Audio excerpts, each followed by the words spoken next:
정인이를 추모하며 죽어가는 아이. 안데르센. 엄마, 너무 지쳐 이젠 쉬고만 싶어요. 엄마 품에서 잠들게 해주세요. 엄마, 내 옆에 천사가 있어요. 음악 소리도 들려요. 엄마, 저 천사 좀 보세요. 아름다운 하얀 날개를 갖고 있어요. 하나님의 선물인가 봐요. 살아 숨쉬는 동안 나도 날개를 얻고 싶어요. 아니면 죽어야 날개를 얻게 되나요? 천사. 착한 아이가 죽으면 천사가 날아와서 그 조그마한 죽은 몸을 두 팔로 안고 커다랗고 하얀 날개를 펴면서 아이가 좋아하던 동네 위를 홀홀 날아 넘어가면서 그러면서 한아름이나 되도록 꽃을 따서 안고 갑니다. 천사가 그 꽃을 하느님께 가지고 가면 그 꽃은 땅 위에 있을 때보다도 훌륭하게 더 고와집니다. 그러면 하느님께서는 그 꽃을 받아 안으시고 그 중에 제일 좋은 꽃에 입을 맞추어 주십니다.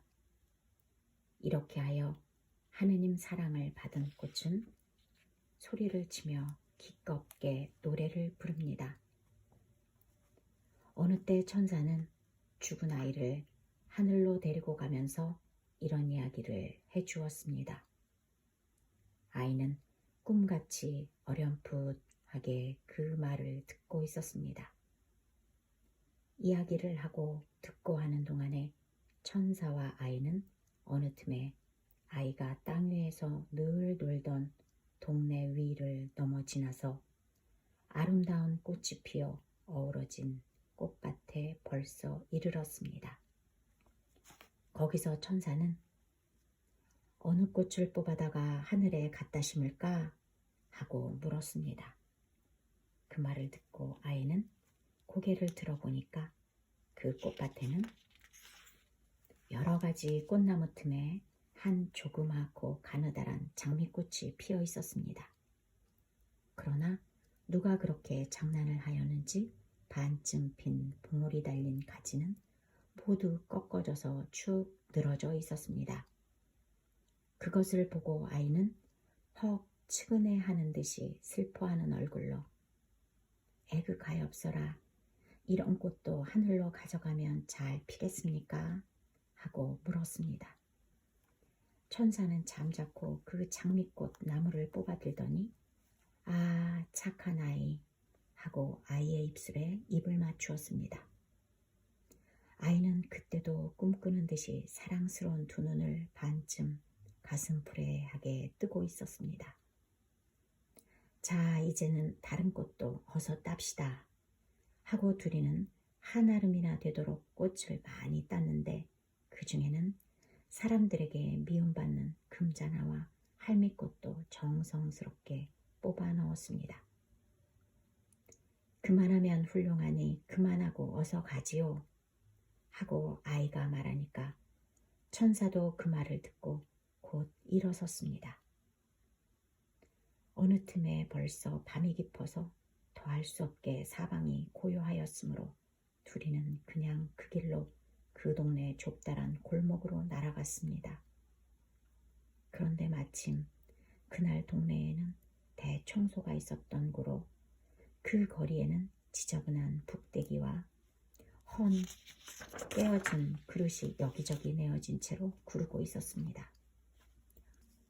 천사는 그 중에서 화분 깨어진 조각과 맑은 흙덩이 몇 낫이 한 무더기가 되어 있는 것을 보라고 손으로 가리켰습니다. 그 흙덩이는 화분에서 굴러나온 것인데 화초나무 뿌리로 엉켜있기는 하지만 꽃나무가 마른 까닭으로 길거리에 내팽겨쳐진 것이었습니다. 이것도 가지고 가십시다. 응? 그 까닭은 내가 지금 가면서 이야기해 드릴 것이니 하고 천사는 그것을 거두어 모아가지고 다시 날개를 훨훨 펴고 날아가면서 이야기를 시작하였습니다. 지금 그 좁다란 동네 굴속같이 가난한 집에 한 불쌍한 아이가 병으로 누워 있었습니다. 그 아이는 세상에 나면서부터 항상 병으로 줄곧 누워 앓고만 있었으므로 병이 어느 정도 나았을 때에도 지팡이를 짚고 방 안에서 두서너 번 왔다 갔다 하기도 간신히 하는 터였습니다. 그래서 이 굴속 같은 오막살이에서 거의 해를 못 조이고 지냈습니다. 여름이 되면 잠깐 동안은 이 굴속집에도 간신히 한 반 시간쯤 볕이 들이비치는데 그럴 때 그 불쌍한 아이는 병석에 누운 채로 오래간만에 햇빛을 쬐면서 가늘디 가는 손을 앙상하게 얼굴 위까지 가져다가 햇빛에 비추어서 그 손의 살 속에 겨우 조금 남아있는 피가 붉게 비치는 것을 바라보고 있었습니다. 그렇게 불쌍한 신세였는고로 바깥 세상의 삶이 어떻고 바다가 어떠한 것도 도무지 알 길 없고 오직 한 번 이웃집 아이가 느티나무 가지 하나를 꺾어다 주었으므로 나뭇잎이나 숲을 빛이 파란 것인 줄을 알 뿐이었습니다. 그 후로는 그 이웃집 아이에게서 받은 느티나무 가지를 머리맡에 꽂아놓고 자기도 볕도 쪼이고 새도 울고 하는 커다란 느티나무 그늘에서 잠을 자고 있는 꿈을 꾸고 있었습니다. 그 후 얼마 지난 후에 이웃집 아이가 이번에는 여러 가지 화초를 갖다 주었습니다. 그 중에 다만 하나가 뿌리가 달려 있었던 고로 아이는 그것을 분에다 심어달라 하여 늘 드러누워 있는 자리 옆 들창에 올려놓았습니다. 이렇게 하여 심어놓은 화초는 점점 크게 자라고 새싹이 돋아서 해마다 꽃이 피었습니다. 그 화초가 그 불쌍한 아이에게는 넓고 놀기 좋은 마당같이 생각되어 이 세상에 다시 없이 귀중한 것으로 알게 되어서 병든 몸에는 다만 하나뿐인 동무인 그 화초를 물도 뿌리고 햇빛도 쪼여주고 하면서 그것을 위하여 적잖이 걱정하였습니다. 그러면서 그 화초의 꿈을 꾸기도 하고 좋은 향긋한 냄새를 맡기도 하면서 그 꽃을 보고는 기뻐하면서 스스로 제 신세에 위로해가며 살았습니다. 그러나 그 불쌍한 아이는 기어코 죽어버렸답니다. 벌써 그 아이가 하늘나라에 온 지 1년이나 되는데 그 꽃은 그냥 그대로 그 들창 위에 놓인 채로 내버려 있더니 이윽고는 꽃과 나무가 마르니까 그냥 내팽개치게 되어 땅 위로 굴러나와서 깨어졌답니다. 그것이 아까 우리가 끌어모아가지고 온 이 불쌍한 꽃 뿌리랍니다. 이렇게 보잘것없는 것이라도 임금님의 정원에 놓여있는 훌륭한 화초보다는 훨씬 더 아이를 위로해주고 있었답니다.